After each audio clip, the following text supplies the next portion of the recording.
Sa ngalan ng Ama at ng Anak at ng Espiritu Santo. Amen. Papuri sa iyo, Panginoong Diyos. Papuri sa iyong kabutihan, patuloy na habag na ipinagkakaloob mo sa sangkatauhan. Maraming salamat po sa banal na oras na ito upang ang iyong banal na mensahe ay magbinhi sa aming mga puso. Ama, sa pangalan ng Panginoong Hesus ay lumalapit ako sa iyo na may kababaang loob at humihingi ng kapatawaran sa aking mga kasalanan. Inisin mo aking puso upang maging daluyan mo ko ng banal na mensahe. Pagkaloob mo sa akin ang karunungan, kababaang loob, na iyong mensahe ay maitanim sa aming mga puso, na ikaw ang ibig kong maitaas sa Facebook Live na ito. The wisdom and the discernment, tago mo ko sa liwanag sa iyong kapangyarihan. Lord, ang bawat araw ay biyaya mo at ang araw na ito, mga kapaguran, mga pagsubok na pinagdaanan namin. Salamat Panginoon sapagkat alam namin na may patuloy na pag-asa mula sa iyong mga salita. Ituro mo sa amin ang dapat namin gawin sa patnubay ng Espiritu Santo. Come Holy Spirit, we need you, and come Holy Spirit, we pray. Patuloy po kayong kumilos sa mga susunod pang mga minuto. Nangusap ka sa bawat isa upang yung mga salita ay maging kagalingan sa aming mga kahinaan. Yung mga salita ang aming kailangan. Ang lahat ng ito ay dalangin ko po sa iyo, Ama, sa pangalan ng Anak, kaysa ng Espiritu Santo. Amen.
Ang mabuting balita ayon kay San Marcos, papuri sa iyo, Panginoon. Sa panig natin, ang hindi laban sa atin. Sinabi sa kanya ni Juan, Guro, nakikita po kami ng isang taong nagpapalayas ng mga demonyo sa pamamagitan ng pangalan mo. At pinagbawalan namin sapagkat hindi natin siya kasamahan. Ngunit sinabi ni Jesus, huwag niyo siyang pagbawalan. Sapagkat walang taong matapos gumawa ng kababalaghan sa pangalan ko, ang agad magsasalita ng masama laban sa akin. Sapagkat ang hindi laban sa atin ay panig sa atin. Mga kapatid, ang mabuting balita ng kaligtasan. Pinupuri ka namin, Panginoong Hesukristo. Isa pong magandang araw sa lahat. Tayo po ngayon ay nakikinig sa Word of God, Daily Gospel at Facebook Live. Muli, ang layunin ng Facebook Live na ito ay palaganap ang mabuting balita everyday through social media. Kamukha po ng Facebook. At ako po si Sister Angelica from Bulacan at isa po akong Katoliko. Maraming salamat sa Panginoon. Kayo ngayon po ay May 22, 2024. At ang Wednesday Gospel po ang ating pagninilayan. Amen. So, ito pong mabuting balita natin ay merong gustong ipabatid sa ating mga nilikha ng Diyos. Amen. Sabi nga, sa umpisa pa lang, nakakita, si Juan, isa sa mga alagad ng Panginoong Jesus, ng isang tao na nagpapalayas ng demonyo sa pangalan ng Panginoong Jesus. At nagreklamo siya, sabi niya, hindi naman natin ito kasamahan. So, wala siyang karapatan na maggamitin ang pangalan ng Panginoong Jesus para mag-cast out ng demonyo. Pero, pinagbawalan siya ng Panginoong Jesus. At ang sabi, wag. Amen. Siya walang ginagawang masama at siya ay nagpapalayas ng demonyo sa pangalan ko. Amen. So, sa atin ngayon, sa panahon natin ngayon, napakadami ang mga sekta. Iba't iba yan, no? Tayo mga Katoliko, meron tayong, yan ang ating relihiyon. At meron ding mga ibang relihiyon na may Sabadista, may Iglesia ni Cristo, may Jehovah, amen. Ito bang mga ito, masasabi natin na masasama na mga tao? Kasi, hindi sila Katoliko Sila ba'y masasabi natin na hindi sila sumusunod sa Diyos? Amen. Sa pakikinig natin ng mabuting balita, usually, ang gusto ng Panginoong Diyos ay makinig tayo sa mensahe at pagnilayan natin to. Hindi doon sa mensahero. Kasi, lahat naman tayo ay makasalanan. Amen. Ang mabuting balita ay magsisilbing pagkain nating spiritual na kailangang naririnig natin at pinagninilayan at isinasabuhay. Amen. Parang ano lang yan it doesn't mean na halimbawa, ikaw ay isang doktor, ikaw ay isang civil engineer, ikaw ay isang basurero, ikaw ay isang teacher. It doesn't mean na yung katayuan mo sa lipunan o yung profession mo, makakapagligtas sa ating mga ginagawa everyday. Amen. Hindi porke hindi belong sa pagiging engineer, pagiging doktor, masasabi na natin na walang pinag-aralan yan. Basurero lang yan, walang pinag-aralan yan. Ito doktor to. Ito preacher to. Ito yung mas nakakaunawa. Maraming kaalaman, may talino, na talagang susunod sa kalooban ng Diyos. Pero nandun nakatotohanan kung sino pa yung mga may pinag-aralan, kung sino pa yung mga professional, siya pa yung mas malapit sa kasalanan. Kaya may mga doktor, civil engineer, na nangangalunya, na nagnanakaw, nagkokorap. Amen. So, wala siya sa katayuan ng tao. Hindi natin siya ma-outcast na, ay, ganito ang kanyang personality, ganito ang kanyang buhay, masama na siyang tao. Amen. So, wala sa sekta ang ikaliligtas ng tao. Kasi marami ang naglilingkod. Kamukha na lang sa ating Catholic faith, no? May mga lay minister, may pare, may letter commentator. It doesn't mean na yung paglilingkod na yun, o preacher, no? Magsisave sa tao. Huwag natin kakalimutan na hindi lahat ng tumatawag ng Panginoon, Panginoon, ay maliligtas, kundi yun lamang sumusunod sa kalooban ng Diyos. Amen. We cannot say na, ay, Katoliko ako, maliligtas ako. Ay, ikaw, Iglesia ka ni Cristo, sasabihin, kami lang maliligtas. Hindi pwede yung ganun. Amen. Huwag natin kakalimutan, nasa 12 mga alagad ni Hesus Kristo, merong naghudas. Merong nag-deny. Si San Pedro sa Panginoong Jesus. Ano na yun, ha? Alagad na ng mga Panginoon. Pero di ba, ipinagkanulo siya, ipinagbenta siya. Dininay siya ni Pedro. So, what's the bottom nito, no? Ano yung end of story ng pananampalataya natin sa Panginoon? Hindi yung nababase sa kung ano ang relihiyon mo, kung ano katayuan mo sa buhay. By the end of the story, titingnan pa rin ng Panginoon, huhusgahan pa rin tayo, sumunod ba tayo sa kalooban niya? Amen. Sumunod ba tayo sa kalooban ng Diyos? Alam naman natin na may mga sekta na kung sino pa yung leader nakakilala sa Diyos, ginagamit pa yung pangalan ng Panginoong Jesus para kumamal ng pera, para magkontrol ng tao. Ay, nakakatakot yung ganun. Yung ginagamit ang pangalan ng Panginoong Jesus sa paggawa ng masama. Amen. Kaya, anuman ang katayuan natin sa buhay, anuman yung relihiyon na pinaniniwalaan natin, anong sabi ng Panginoon? Sa panig natin ang hindi laban sa atin. Amen. Hindi kinakailangan na maging Katoliko ka, ganitong relihiyon mo, para tayo sumunod sa kalooban ng Diyos. Ang gusto lang talaga ng Panginoon is patuloy tayong sumunod sa kanyang kalooban. Kaya nga kahit sabihin natin merong Muslim, merong iba't ibang relihiyon sa ating mundo, iisa lang naman ang hangarin natin, mabigyan ng karangalan ang Diyos. Amen. Anong kabuluhan? Na nagkakanta ka kay Lord, nagpipraise the Lord ka. Amen. At the bottom of that is, hindi naman pala natin sinusunod ang kalooban ng Diyos. Di pala wala lamang yun. Amen. Na ang paghusga ng Panginoon, titingnan pa rin yung ating mga puso. It doesn't mean na, kasi ng mga nakaraang gospel, nagtatalog-talog din yung mga alagad, sinasabi nila, sino ba ang pinakadakila sa kakaharian ng Diyos? Sino bang mapupunta sa kanan ni Kristo? Amen. Wala dun wala talaga dun. Nung ating kababaang loob, sa pagsunod sa kalooban ng Diyos, yun. Lagi tayong pumapanig sa katotohanan, lagi tayong pumapanig sa liwanag na ibinibigay sa atin ng patnubay ang Espiritu Santo. Kaya every time na tayo ay gumagawa ng kasalanan, kinakalaban natin ang kalooban ng Diyos. Hindi tayo pumapanig, hindi tayo kumakampi sa katotohanan. Kaya kung ano man kasalanan na ginagawa natin ngayon, sigurado yan, lumalaban tayo sa Diyos, no? Parang tayong mga anak na alibugha. Na imbis na sumunod tayo sa Diyos, palaban tayo. Nangyayari naman talaga ngayon sa panahon natin.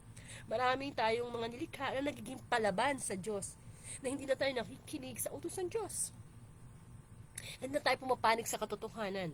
Para ang nangyayari lalo na sa social media, kung ano yung nakikita natin, napapanood natin sa social media, para bang sinasabi na majority wins, kahit na hindi naman yun sa panig ng katotohanan. Alam natin ang salita ng Diyos ay katotohanan, at ang katotohanan ang magpapalaya sa atin.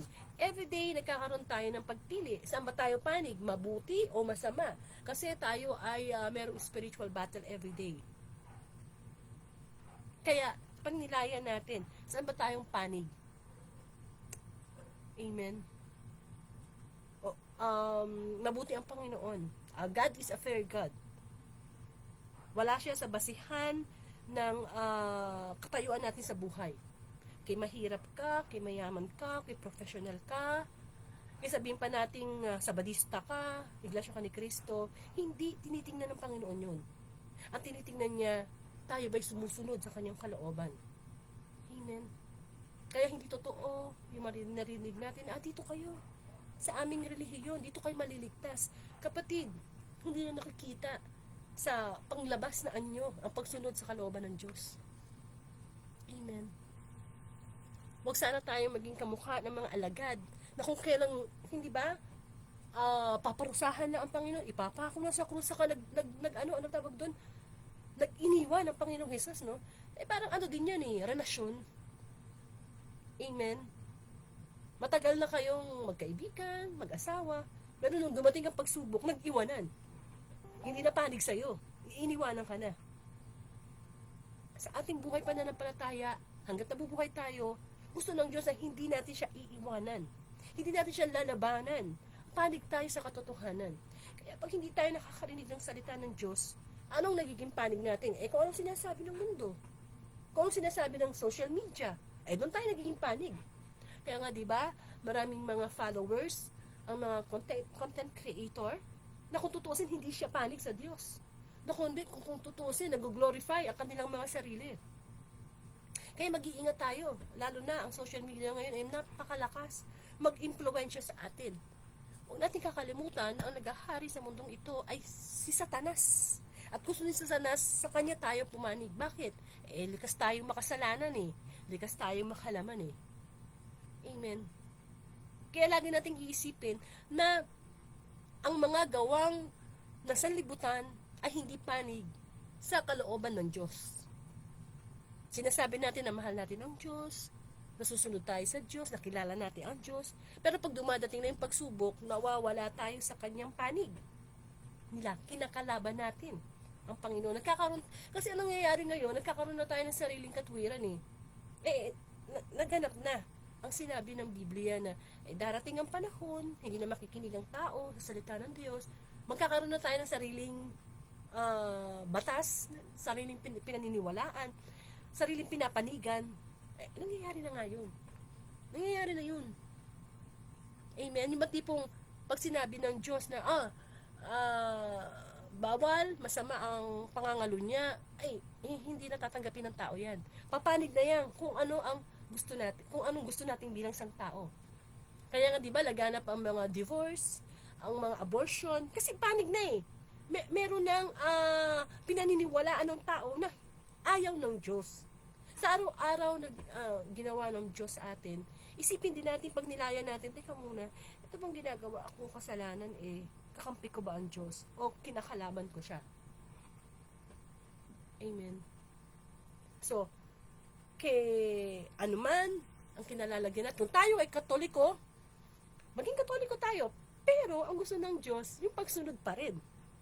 Kung sabadista ka, maging sabadista ka, pero yung pagsunod pa rin, doon pa rin tayo titingnan ng Panginoon. Amen. Katoliko ka nga, sabadista ka nga, Jehovah ka nga, pero pare-pareho pala tayo nangangalo niya, pare-pareho pala tayo nagnanakaw, wala yun. Bali, wala yun sa Diyos. Amen. Tayo naguhuda sa Panginoon. Tayo nagde-deny sa Panginoon, kamukha ng ginawa ng kanyang mga alagad. Kapag patuloy tayong pumapanig sa kasamaan. Amen. Nawa, pag nilaya natin sa mabuting balita sa araw na ito, na yung mga desisyon natin, yung mga ginagawa natin, yung mga pangarap natin, panig ba? Kakampi ba natin ang Diyos? O baka naman, sinusumpa. Yan, yung mga time pa na sinusumpa natin ang Diyos kapag yung problema natin, parang feeling natin, pinabayaan na tayo ng Diyos, parang feeling natin, hindi na tayo minamahal. Amen. Ang Panginoong Jesus, kahit anong nangyari sa Kanya, sabihin na natin na siya'y anak ng Diyos, pero diba, lagi siyang panig sa Ama. Nagkatawang tao siya, binigay niya ang kanyang buhay, nabuhay siyang muli, hindi niya tinalikuran ang Ama. Tinanggap niya, kasi sabi nga niya, ako at ang Ama ay isa. Lagi siyang panig, lagi siyang kakampi, lagi siyang nakikinig. Tayo, nakikinig ba tayo sa Diyos? Matigas lang talaga ang ulo natin. Diba? Yung katigasan natin ng ulo, yun ang nagpapahamak sa atin. Kaya, hindi natin kakampi ang Panginoon. Ngayon, nagtataka tayo kung bakit may mga panalangin tayo hindi sinasagot ng Diyos. Ang tanong, yung panalangin ba natin, yung ginugusto ba natin, nasa panig ng katotohanan. At ang salita ng Diyos ay katotohanan. Kaya dapat, nagkakaroon tayo lagi ng karunungan na makarinig ng salita ng Panginoon everyday.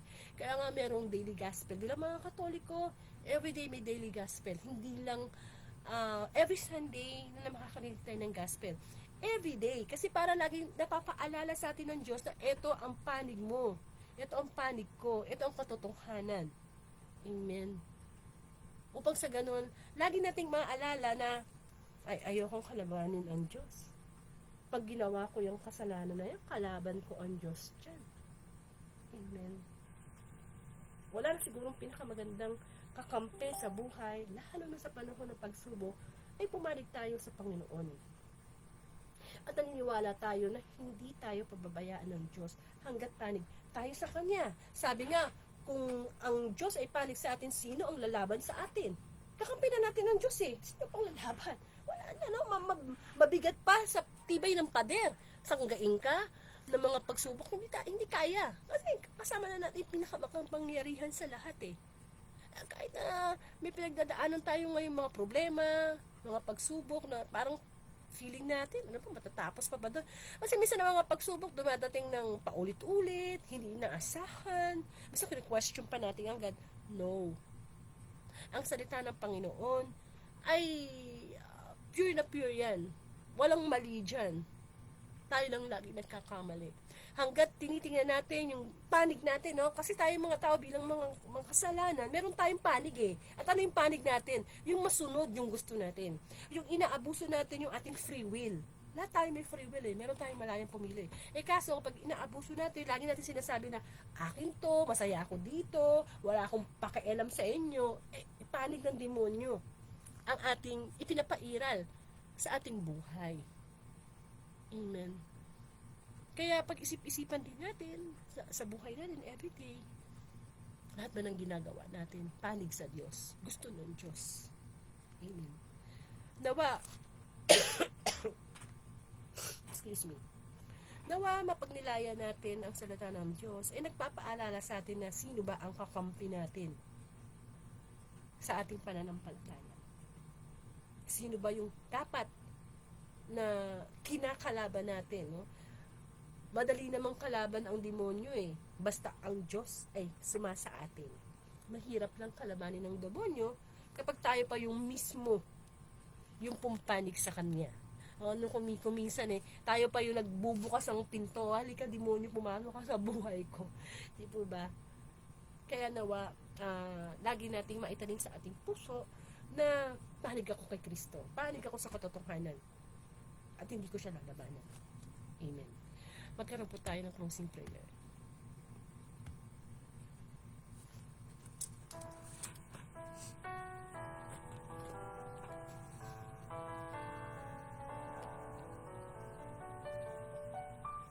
Salamat, Panginoon, sa pagpapaalala mo sa amin, sa mga pagkakataong lagi ka namin nilalabanan. Hindi kami pumapanig sa katotohanan mula sa iyong salita. Tulungan mo kami, Panginoon, na maisa puso at maisa buhay ang iyong mga utos. Tulungan mo kami ipakita sa iyo, iparamdam, isa buhay. Napanig kami sa iyong mga utos na dapat namin sundin no matter what. Na kahit buhay pa namin ang nakalaan dito. Tulungan mo kaming labanan ang mga gawa ng diablo. Mga gawa niya sa buhay namin na nagpapalayo sa amin sa iyo, Panginoon. Turuan mo kaming wag lumaban sa iyo at maging masunuring anak. Marami kaming kakulungan sa iyo, Panginoon. Maraming beses ka namin hindi pinapanigan dahil sa aming mga kahinaan. Pero Panginoon, maraming salamat sabagat sa bawat araw, ipinapadala mo sa amin na panig ka, na nandyan ka, na sa panahon ng pagsubok, nandyan ka sa panig namin. Patuloy kang kumilos, Panginoon, sa bawat isa. I-reach out ang iyong mabuting balita ang aming puso. Maramdaman namin na hindi kami nag-iisa kahit kailan sa mundo. Iwanan mo kami ng lahat ng tao ng mga material na bagay, ng mga pangyayari, nandyan ka at laging pumapanig sa amin upang i-comfort kami, upang ang kaligtasan na pinaghirapan mo ay patuloy namin ma-reach out ang buhay na walang hanggan. Turuan mo lang kami, Panginoon, na mag-surrender sa iyo, pumanig sa iyo, sumunod sa iyo. Ama namin, sumasalangit ka, sambahin ang ngalan mo. Papa, sa amin ang kaharian mo, sundin ang loob mo sa lupa para nasa langit. Bigyan mo kami ng aming kakanin sa araw-araw at patawarin mo kami sa aming mga sala para ng pagpapatawad namin sa nagkakasala sa amin. Huwag mo kami pahintuin sa tukso, ihadaya mo kami sa lahat ng masama. Habagin ng Maria na pupuno ka ng grasya, ang Panginoon Diyos ay sumasayo. Huwag kang pinagpala sa babaeng lahat at pinagpala ka naman ng iyong anak na si Jesus. Santa Maria, Ina ng Diyos, ipanalangin mo kami mga kasalanan, ngayon at kung kami mamamatay. Sa ngalan ng Ama, ng Anak, at Espiritu Santo. Amen.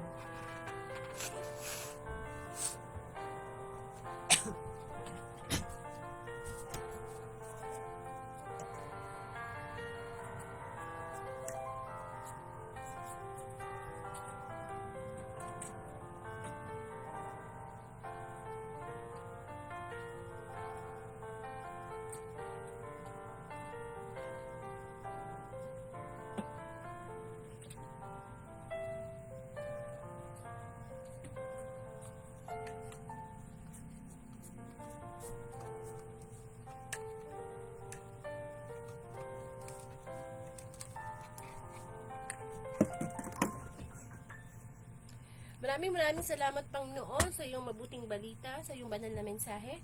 Kung hindi niyo po naabutan ang Wednesday Gospel, pwede po kayong mag-replay sa Facebook Live na ito para sa Daily Gospel. O kaya punta po kayo sa aking YouTube channel. At yun lang po yung Angelica Dorte for Everyday Gospel bilang pagkaing espiritual natin. At ang Word of God Daily Gospel ay Monday to Sunday, alas 8 po ng gabi. Amen. So, to summarize, no, yung ating mensahe ng Panginoon, lagi po tayo pumanig sa katotohanan at labanan natin ang kasalanan. Amen. So, kung kapagkaloob ni Lord ang May 23, 2024, Thursday Gospel, sama-sama po tayo uling magnilay ng mabuting balita. Baka-share na lang po itong Wednesday Gospel sa inyong timeline or group chat bilang pagsunod po natin sa Great Commission, no? Na humayo tayo, ipalaganap, i-viral natin ang mabuting balita. Yun ang gustong-gusto ng Panginoon. Maraming pong salamat, and to God be the glory.